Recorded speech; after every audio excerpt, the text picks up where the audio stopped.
Frères et sœurs en Christ, chers internautes, je vous salue dans le bon nom de notre Seigneur Jésus.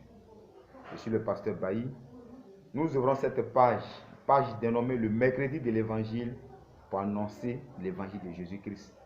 Pour annoncer la bonne nouvelle qui donne le salut. Nous allons prendre nos Bibles et passer au message. Nous faisons notre lecture dans l'évangile de Jésus-Christ selon Jean. Jean chapitre 3, verset 16. Car Dieu a tant aimé le monde qu'il a donné son Fils unique, afin que quiconque croit en lui ne périsse point, mais qu'il ait la vie éternelle. Le thème du message, c'est Jésus, le Sauveur du monde. Prions pour la parole de Dieu. Seigneur Dieu vivant, viens, bon Dieu, et par ton Esprit Saint, conduis ces moments. Au nom de Jésus. Amen.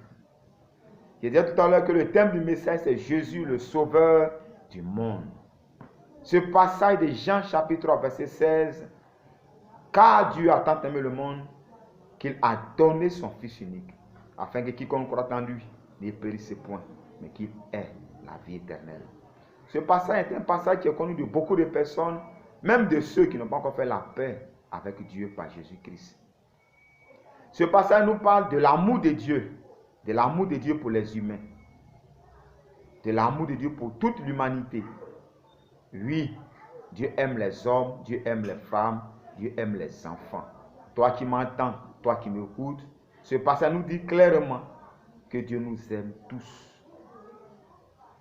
Nous sommes conscients que parler de l'amour de Dieu à certaines personnes, faire comprendre à certaines personnes que Dieu les aime n'est pas chose aisée, n'est pas chose facile. En effet, quand nous voyons tout ce qui se passe dans ce monde, quand nous voyons les calamités, les maladies, les situations complexes, compliquées que les hommes vivent, nous comprenons aussi leur manière de voir. Mais malgré tout cela, nous voulons vous dire, vous qui nous écoutez, vous qui nous entendez, que Jésus vous aime. Dieu vous aime. Dieu vous aime effectivement. Et Dieu lui-même, pour nous donner de comprendre son amour, pour nous donner de saisir la profondeur de son amour, va s'appuyer sur l'exemple de l'amour d'une mère, d'une femme pour son enfant. Nous pouvons voir cela dans Ésaïe 49, verset 15. La Bible dit, une femme oublie-t-elle l'enfant qu'elle allait? N'a-t-elle pas pitié du fruit de ses entrailles? Quand elle l'oublierait, moi, je ne t'oublierai point.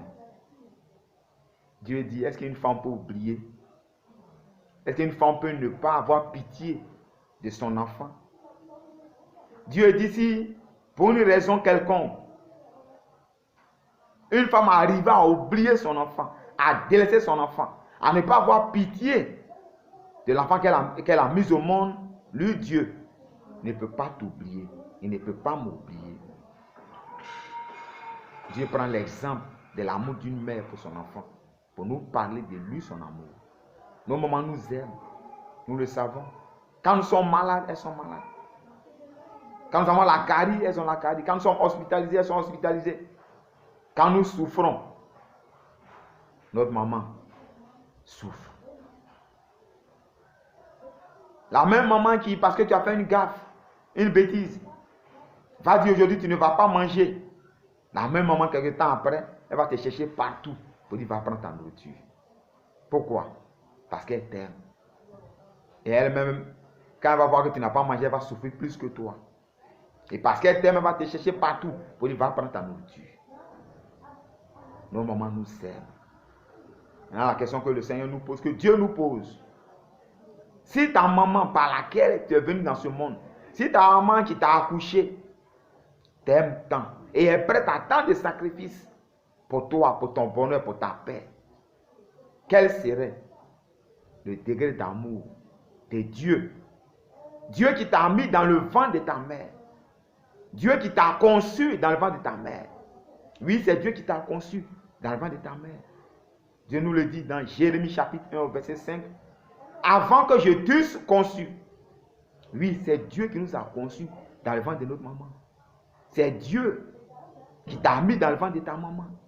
et qui a permis, qui a donné à ta maman de te mettre au monde. Quel sera, lui, Dieu, le degré de son amour pour toi? Dieu t'aime, sache-le. Dieu t'aime. Dieu t'aime. Dieu t'aime, mon frère. Dieu t'aime, ma soeur. Toi qui m'écoutes, toi qui m'entends, Dieu t'aime effectivement. Et les sentiments que ta maman, jusqu'ici, manifeste ou a eu à manifester à ton égard, c'est Dieu qui a mis ses sentiments à ta maman. C'est Dieu qui a mis ses sentiments à ta maman. Dieu t'aime. Si celle par laquelle tu viens dans ce monde t'aime tant, sache que celui qui t'a mis dans le ventre de ta maman, celui donc qui est l'auteur véritable de ta présence sur cette terre des hommes, t'aime plus que ta maman. Dieu t'aime. Quelles que soient les situations par lesquelles tu passes, sache que Dieu t'aime. Sache que ton Créateur t'aime. Sache que l'auteur de ta vie t'aime. Dieu t'aime. Sache-le. Quelles soient les situations par lesquelles tu passes, quelles soient les difficultés par lesquelles tu passes, sache que l'amour de Dieu pour toi est réellement grand. Ce passage dit, car Dieu a tant aimé, car Dieu nous a vraiment aimés, car Dieu nous a tellement aimés. Dieu t'aime trop. Sache que Dieu t'aime beaucoup. Et ce que Dieu veut pour toi, c'est le meilleur. Ce que Dieu veut pour toi, c'est le bonheur, c'est la paix, c'est la joie. Dieu veut le meilleur pour toi. Le meilleur pour toi se trouve en Jésus, en Jésus-Christ. En Jésus, parce que c'est Jésus-Christ seul qui est mort pour le pardon de tes péchés. Jésus-Christ seul est celui qui est mort pour le pardon de tes péchés. Dieu t'a tellement aimé que pour le pardon de tes péchés, il a donné Jésus en sacrifice. Et Jésus a accepté d'être sacrifié.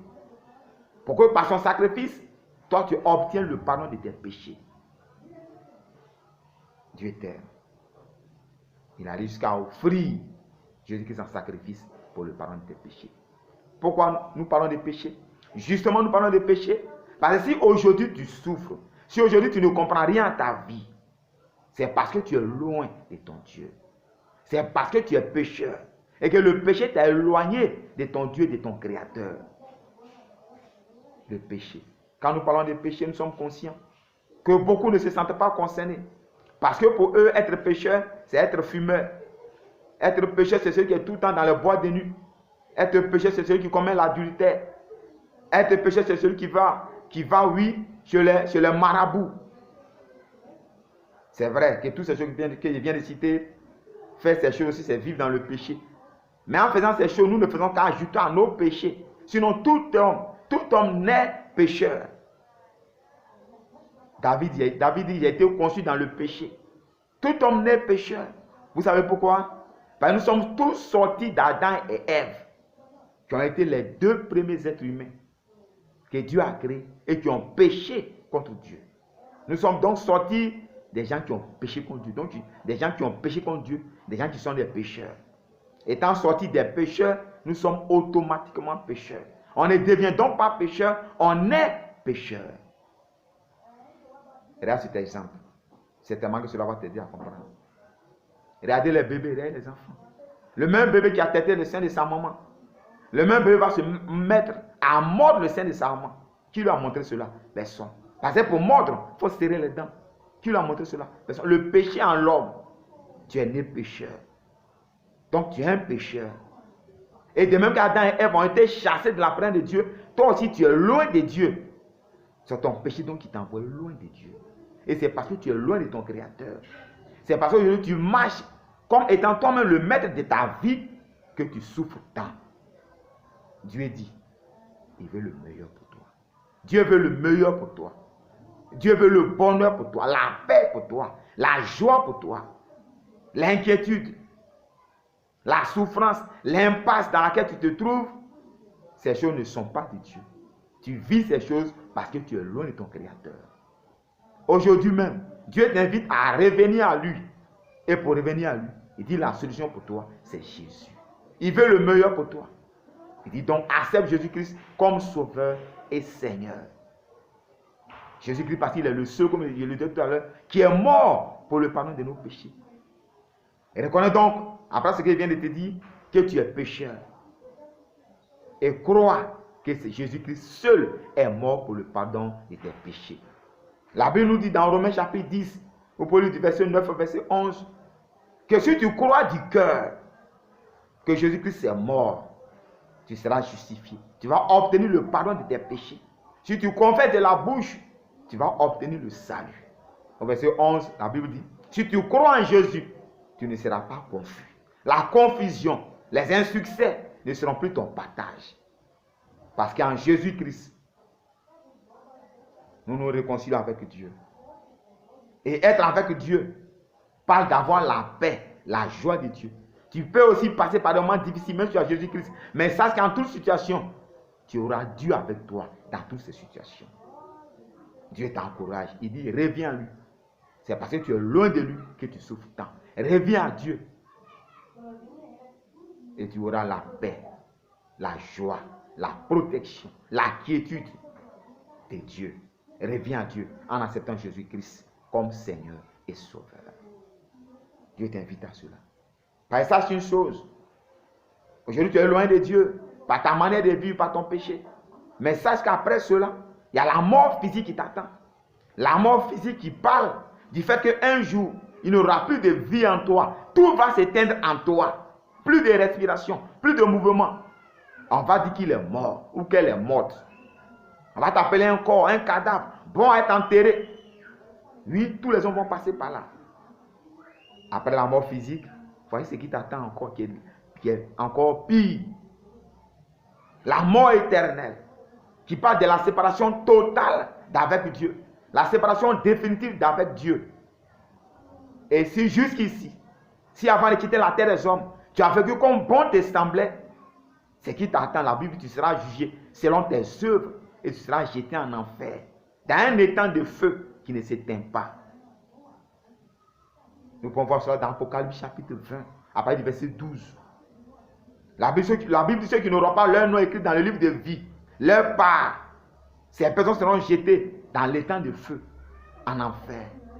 La Bible nous dit aussi dans Apocalypse chapitre 21, verset 8, mais pour les lâches, les incrédules, ceux qui n'auront pas cru, pour les menteurs, pour les idolâtres, ceux qui auront aimé autre chose que Dieu, qui auront aimé autre chose plus que Dieu, eux aussi, eux, leur part, c'est dans l'étang de feu, en enfer, la mort éternelle. Dans la souffrance, dans les graissements des dents, dans les pleurs, dans les gémissements en un point fini. Dieu ne veut pas de cela pour toi. Au travers de ce message, Dieu manifeste son amour à ton égard. Quand on te parle de Jésus-Christ, on te parle de l'amour de Dieu manifesté à ton égard. Aujourd'hui même, c'est ce que Dieu veut pour toi. Reviens à lui. Pour avoir la vie éternelle, pour avoir sa paix, sa joie, sa protection. Reviens à lui. Pourquoi après que tu as connu la mort physique, tu puisses voir Dieu dans sa grandeur et vivre avec lui pour toujours. Qui n'était pas de la vie éternelle.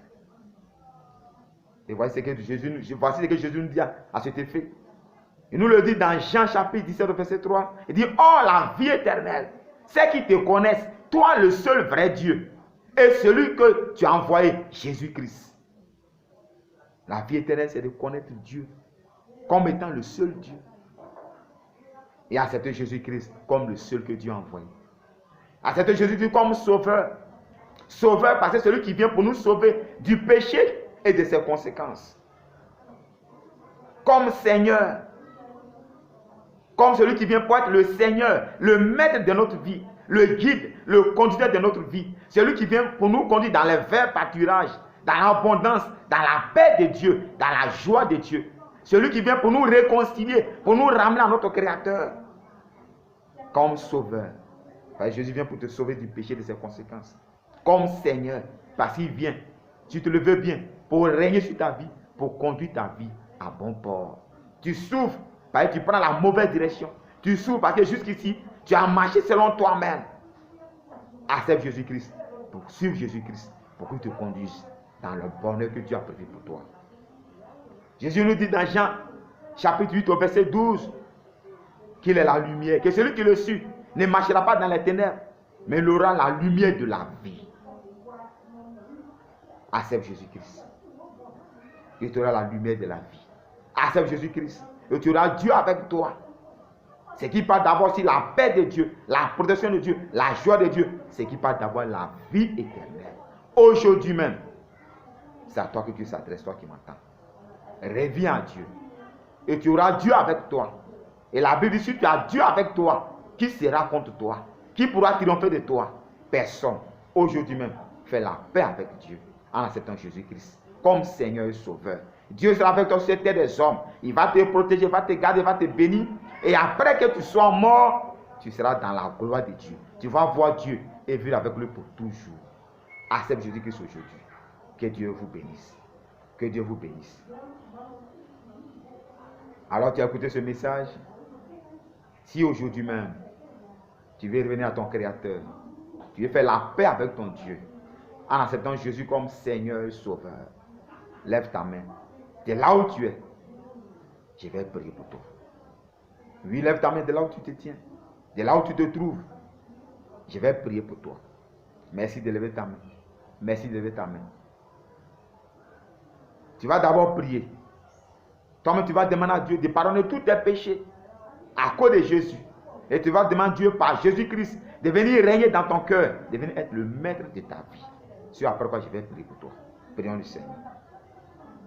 Oui, merci de lever la voix à Dieu. Dieu t'entend, Dieu t'écoute. Dieu est juste à côté de toi. Merci ma soeur, merci de lever la voix à Dieu. Merci de lever la voix à Dieu. Merci. Oui, merci de lever la voix à Dieu. Merci encore. Je vais prier pour vous. J'élève la voix à toi, toi le Sauveur éternel. Toi qui pour ce monde qui périt a donné Jésus en sacrifice. Père, je te prie, à cause de Jésus, pardonne les péchés de toutes ces personnes. Et par le sang de Jésus, de tout péché, Père, lave-les, Seigneur. Et par Jésus-Christ, à jamais, règne dans leur vie. Et protège-les de tout ce qui n'est pas à toi. Et qui demeure en toi à jamais. Merci, Père, de le faire. Au nom de Jésus. Amen. Voilà, nous vous disons merci. Que Dieu vous bénisse. Vous êtes disposés à écouter ce message. Vous pouvez nous contacter à ces différents numéros qui passent sur votre écran. Que Dieu vous bénisse.